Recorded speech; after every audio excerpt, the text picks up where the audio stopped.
Shalom, shalom, mes bien-aimés et frères et sœurs dans le Seigneur.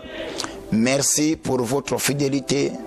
Merci pour votre temps que vous avez disposé de suivre cette émission qui est le cri de la sentinelle qui a retenti ce matin pour vous.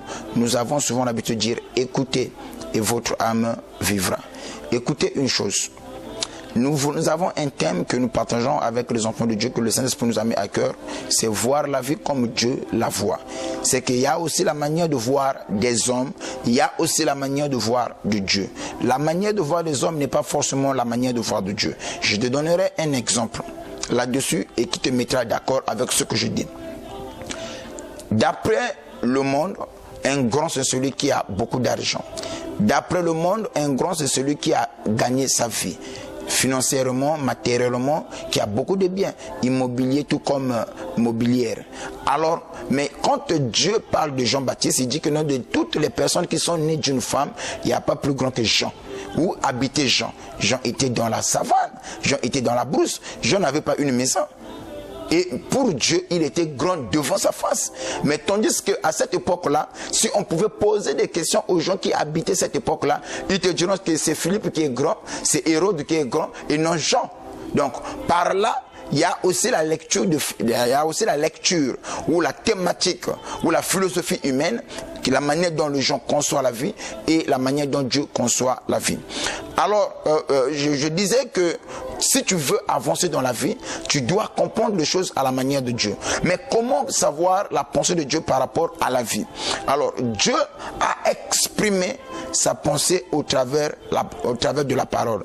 La parole de Dieu, c'est une pensée exprimée de Dieu. Donc maintenant, comme cela est écrit, ça devient une pensée écrite.